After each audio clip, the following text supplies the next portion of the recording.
Hola amigos, muy buenos días. Pues estamos en el capítulo 6 del primer libro de Reyes y debo ser honesto, sí, nos toca leer un capítulo que no es fácil porque está hablando de los aspectos técnicos de cuando Salomón construyó el templo, pero aún así vamos a confiando en nuestro Dios que nos dé una reflexión en esta mañana. Nos quedamos en el capítulo 6 versículo 13, leemos hoy a partir del versículo 14 y dice: Cuando Salomón terminó de construir la estructura del templo, revistió las paredes interiores con tablas de cedro, artesonándolas desde el piso hasta el techo. El piso lo recubrió con tablones de pino. En el santuario interior, al fondo del templo, acondicionó el lugar santísimo, recubriendo el espacio de 9 metros con tablas de cedro desde el piso hasta el techo. Junto al lugar santísimo estaba la nave central, la cual medía 18 metros de largo. El interior del templo lo recubrió de cedro tallado con figuras de calabazas y flores abiertas. No se veía una sola piedra, pues todo era cedro. Salomón dispuso el lugar santísimo del templo para que se colocara allí el arca del pacto del Señor. El interior de este santuario, que medía 9 metros de largo por 9 metros de alto, lo recubrió de oro puro y también recubrió de cedro el altar. Además, Salomón recubrió de oro puro el interior del templo y tendió cadenas de oro a lo largo del frente del lugar santísimo, el cual estaba recubierto de oro. En efecto, recubrió de oro todo el santuario interior y asimismo el altar que estaba delante de este. Déjenme leer solo esta parte porque quiero hacer hincapié en algo que nos puede dar la reflexión de esta mañana. Dentro de las cosas que se dice que Salomón estaba haciendo para construir el templo, dice que él recubría las paredes de piso a techo de madera de cedro. Y bueno, es obvio que este material era una buena madera, una excelente madera, y ya leímos antes cómo Salomón se encargó de que él tuviera esa madera para que fuera posible construir el templo. Y el templo, tenemos que decirlo también, es una copia amplificada de lo que fue el tabernáculo. El tabernáculo fue ese espacio que Dios le pidió a Moisés que construyera cuando estaban en el desierto. Y el tabernáculo era el lugar donde a través de una nube Dios descendía para estar en relación con su pueblo.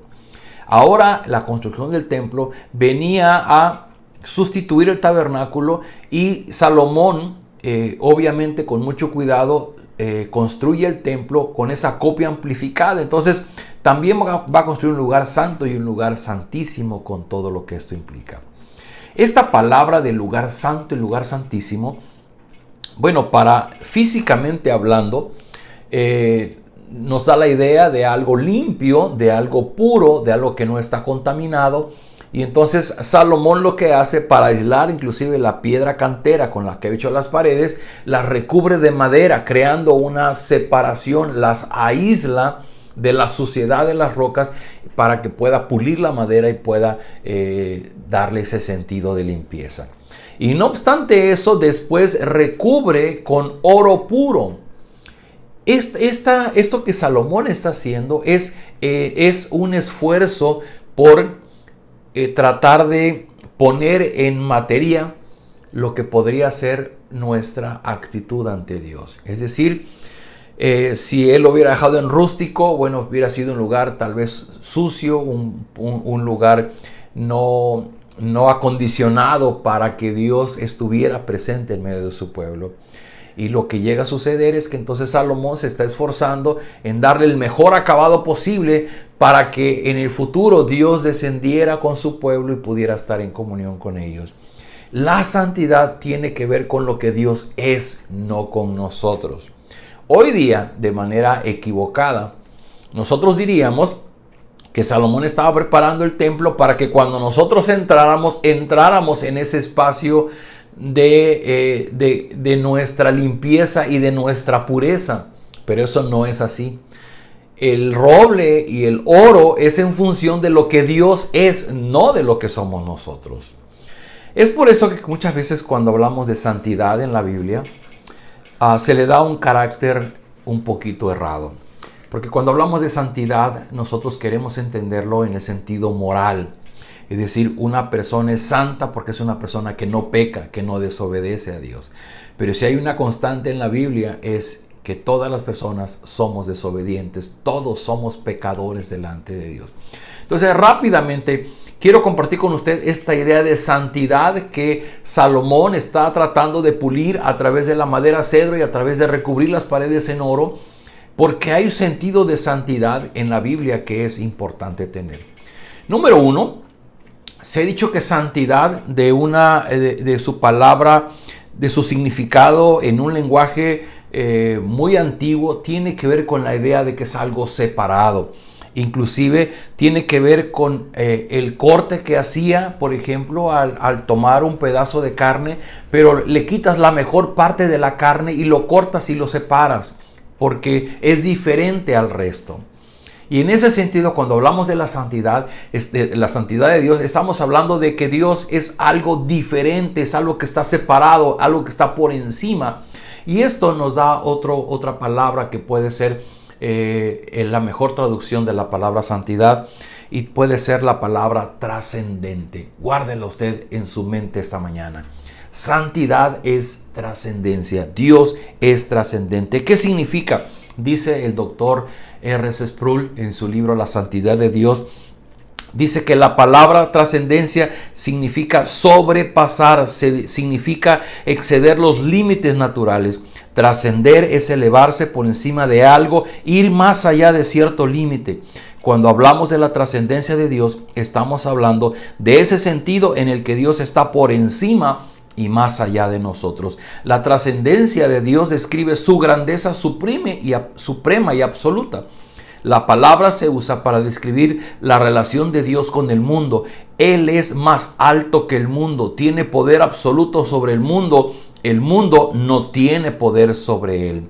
La trascendencia describe a Dios en su majestad, su elevada exaltación, apunta a la distancia infinita que lo separa a él de toda criatura. Él está infinitamente por encima de todo lo demás. Cuando la Biblia habla de la santidad de Dios, habla de su majestad y de que Él está por encima de nuestro mundo creado. Por esa razón es que muchas veces yo les he dicho, no, Dios no es nuestro cuate, Dios no es nuestro compadre, Dios no es Diosicito o Diosito. No, Él es el Dios supremo que está reinando en la tierra y que lo hace tan distinto a nosotros. La santidad de Dios significa que Él está puesto aparte por encima de todo en su poder, en su gloria y en su majestad. Y lo que Salomón está haciendo es tratar de contener esa majestad de Dios en el templo. Por eso lo recubre con maderas de roble, lo recubre con oro puro. Amigos, hoy día los templos no se construyen así, porque lo vemos en la prédica que hace Pedro en Hechos, donde dice que Dios ya no habita en manos hechas por hombres. Dios habita por la presencia de su Espíritu en nosotros. Por eso ya no usamos esos templos recubiertos de oro con maderas de roble, porque sería muy equivocado seguir pensando que Dios va a habitar en ese espacio. Dios no habita en los templos. Cuando nosotros nos reunimos, dice el Señor Jesucristo, cuando 2 o 3 estén reunidos en mi nombre, ahí estaré yo. Y cuando la iglesia se congrega en un lugar, en un templo, en un santuario, Dios está ahí por la presencia de sus hijos, a través de ellos. Pero Dios no habita el espacio. No podemos ir asistiendo a un lugar de reunión como un templo, como un salón, diciendo es que Dios aquí está, es que yo vengo porque vengo a buscar a Dios. No, Dios mora en nuestros corazones. Solamente una pequeña reflexión. ¿Por qué Salomón recubría de roble y de oro?